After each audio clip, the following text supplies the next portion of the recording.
Ngayon, may mga trabaho ang ibang ahensya ng gobyerno dyan. Ipinapaubaya ko yan sa atin, hindi.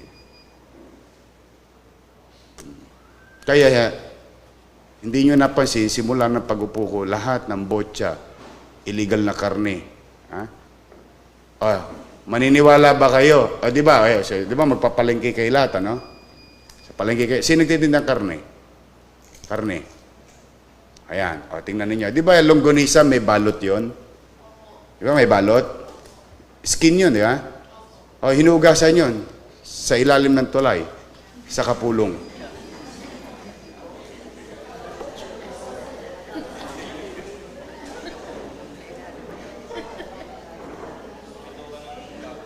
Hindi lahat.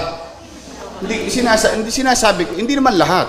Ang sinasabi ko lang sa inyo, may nahuli kami.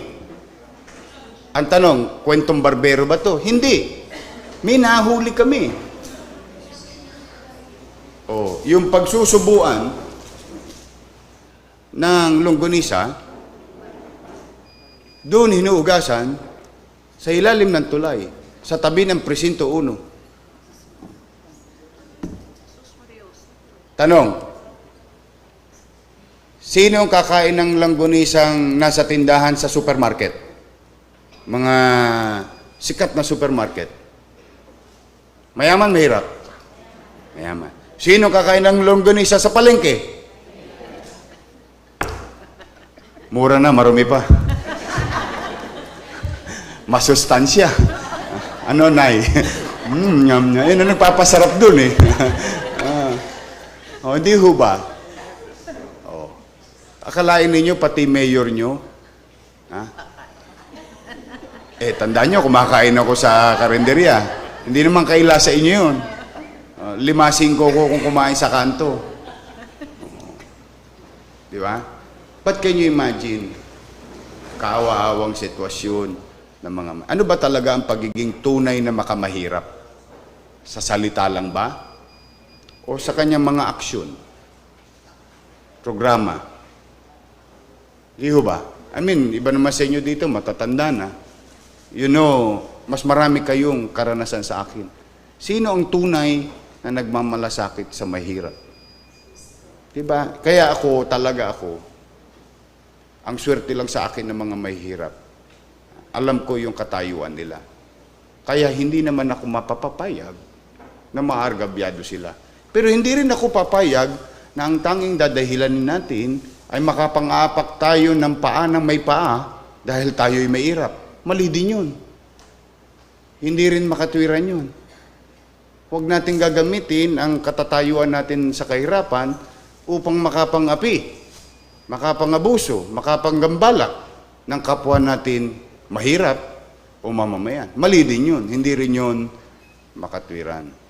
Kaya, ano nyo talaga na pantay-pantay ang pagtingin ng bagong pamahalaan ngayon ng lungsod ng Maynila. Wala na talaga. Wala nang papaboran kahit mali. Kasi yung normal, naging abnormal. Yung abnormal, dahil laging ginagawa, naging normal. Ngayon, may pagsasaayos, yung ginagawang pagsasayos, abnormal. Pero yung abnormal naman, yun lang talaga yung normal na ginagawa ng alkalde. Mapangalagaan ng kanyang mamamayan. Basic ba? Mayor, babalik pa kami sa tindahan namin. Uwi pa kami sa pamilya namin. Bakit ba kami nasara? Bakit nga ba? Ha? Dahil ba sa may nahuli akong isang banyaga na nagtitinda ng illegal, kaya kayo nasara lahat? Hindi. Hindi na. Bakit kaya? Sinabi ba sa inyo? Hindi sinabi sa inyo. Ngayon malalaman nyo na. Kasi ito yung purpose. Kasi wala kayong prangkisa.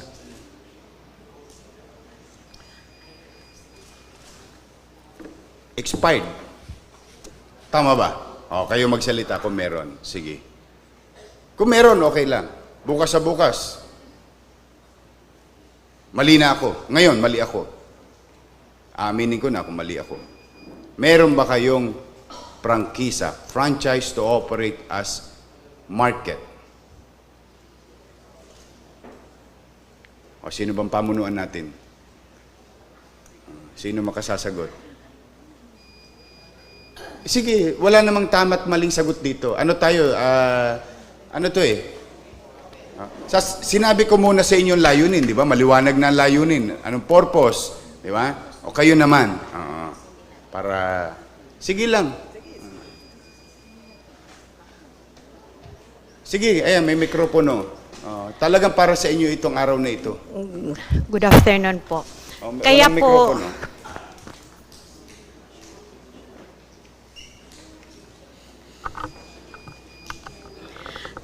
kaya po kami nagkaisa na magtungo sa inyo para po malaman namin kung ano nga po ba talaga ang naging problema.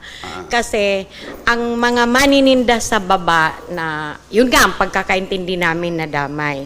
Pero kung baga tutuusin, ano nga po ba ang problema?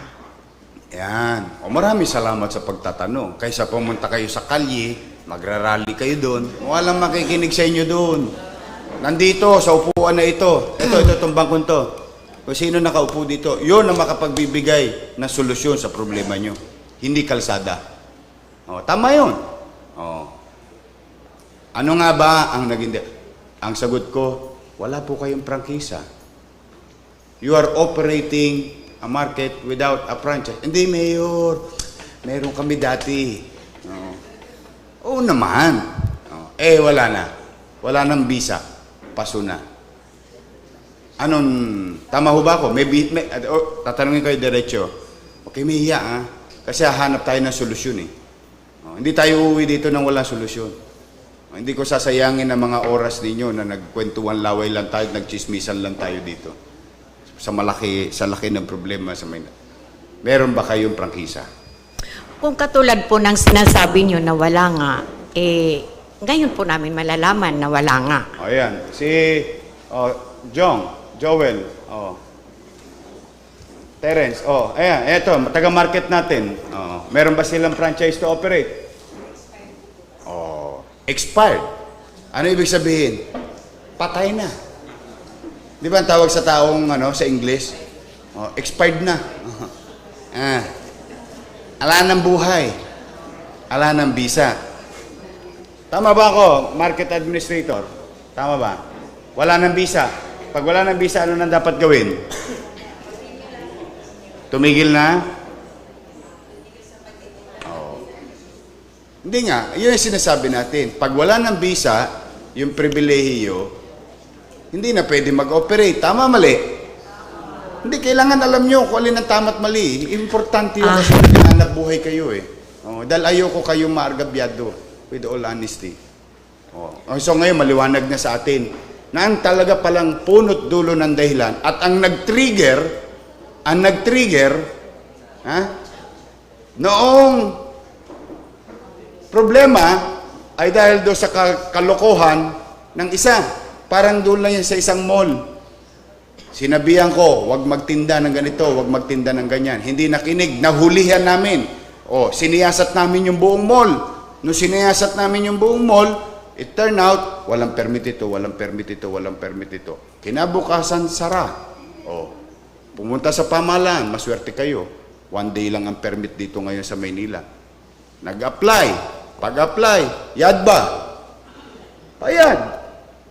Tapos kinabukasan, bukas. Negosyo sila ulit. Yun yung punto ko.